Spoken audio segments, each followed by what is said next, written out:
এখানেই শেষ পুরুষদের জীবন।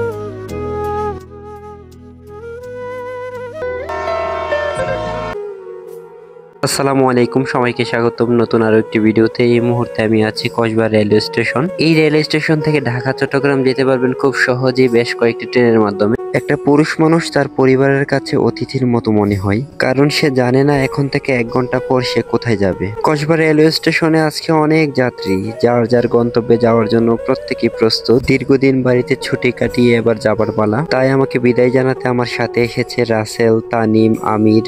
বাড়িতে আসলে ওদের সাথে সময় কাটাতাম, এখন ওদেরকে ছেড়ে চলে যাব। খুবই কষ্ট লাগছে আজকে। পুরুষ মানুষের জীবনটা এমনই, প্রিয়জনদের মুখে হাসি ফোটানোর জন্য প্রতিনিয়ত সে নিজেকে বিলিয়ে দেয়। নিজের স্বপ্ন, ইচ্ছা, আরাম সব ত্যাগ করে জীবনের প্রতিটি ধাপে তাকে লড়াই করতে হয়, কখনো নিজের সঙ্গে, কখনো সমাজের সঙ্গে। প্রত্যেকে কর্মস্থলে যাওয়ার জন্য প্রস্তুত। এই যে মহানগরের যাত্রী ঢাকা যাবে, তারা সবাই ট্রেনের জন্য অপেক্ষা করছে। আমি যাব চট্টগ্রাম। আমাদের কসবা রেলওয়ে স্টেশনটা কিন্তু অনেক সুন্দর পরিপাটি। এটা একটা আইকনিক রেল স্টেশন। এর মধ্যে চলে আসলো মহানগর এক্সপ্রেস। যারা ঢাকা যাবে এই মহানগর এক্সপ্রেস করে ঢাকা যাবে। এটি মূলত চট্টগ্রাম থেকে ছেড়ে আসছে। 1892 সালে ইংল্যান্ডে গঠিত আসাম বেঙ্গল রেলওয়ে কোম্পানি এদেশে রেলপথ নির্মাণের দায়িত্ব গ্রহণ করেন। তারপর 1896 সালে কসবা রেলওয়ে স্টেশন চালু করা হয়। সেই থেকে আজ অব্দি পরিবার থেকে দূরে সরানোর ছেলেদের জীবনের প্রথম স্টেশন এটি। পরিবার ছেড়ে প্রবাসে থাকা এটি আরো কষ্টের একটি ব্যাপার। কসবা রেলওয়ে স্টেশনটি ভারত বাংলাদেশ সীমান্তের শূন্যরেখায় অবস্থিত। এই মুহূর্তে যে জায়গাটি দেখতে পাচ্ছেন এটি হচ্ছে ভারতের একটি অংশ। এই দিঘিটির নাম হচ্ছে কমলা সাগর এবং পাশে রয়েছে একটি মন্দির, আর মন্দিরটির নাম হচ্ছে কালী মন্দির। এটি দুটি ভারতের অংশ। কসবা উপজেলাটি সীমান্তবর্তী একটি উপজেলা, পাশে ভারত, এপারে বাংলাদেশ। কসবা উপজেলা এই রেলওয়ে স্টেশনে হঠাৎ করে কেউ আসলে বুঝতে পারবে না কোনটা ভারত আর কোনটা বাংলাদেশ। এই যে এই স্থানটি হচ্ছে ভারতের একটা অংশ, তার পাশে এই রেলওয়ে স্টেশনটি পড়েছে বাংলাদেশ। কি অসাধারণ একটি জায়গা। এই মুহূর্তে মহানগর এক্সপ্রেস ট্রেনটি কসবা রেলওয়ে স্টেশনে থেমে আছে।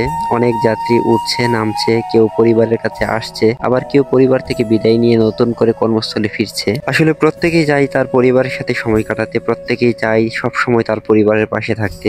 কিন্তু যেহেতু আমরা পুরুষ মানুষ, চাইলেও সবকিছু সম্ভব নয়। প্রিয়জনদের মুখে হাসি ফোটানোর জন্য আমরা প্রতিনিয়ত চলে যেতে হয় দূর প্রবাসে কিংবা দূর দূরান্তে। এর মধ্যে চলে এসেছে আমার ট্রেন পাহাড়িকা এক্সপ্রেস। সিলেট থেকে ছেড়ে এসেছে ট্রেনটি। আমাকে নিয়ে ট্রেনটি যাবে চট্টগ্রাম। আসলে আবার দীর্ঘদিন বাড়িতে ছুটি কাটিয়েছি, বাড়ি থেকে যেতে মন চাচ্ছে না। খুব খারাপ লাগছে আজকে আমার যতটা খারাপ লাগছে যারা দূর প্রবাসে আছে তারা নিশ্চয়ই এর চেয়েও বেশি কষ্টে আছে, কেননা পরিবার ছেড়ে প্রবাসে থাকা এটা অনেক বেশি কষ্টের একটা ব্যাপার।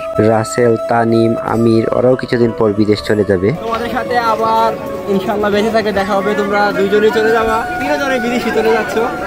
পরবর্তীতে যদি আল্লাহ বাছাই রাখে অবশ্যই তোমার দেখা হবে ইনশাআল্লাহ।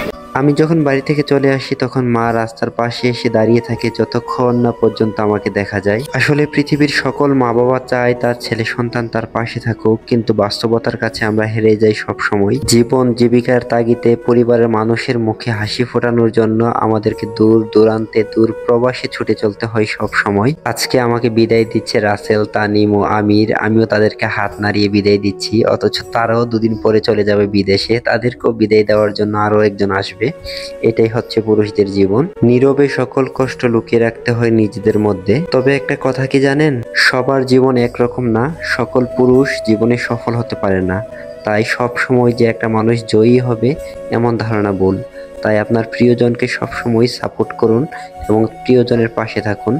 ভিডিওটি ভালো লাগলে শেয়ার করুন। ধন্যবাদ।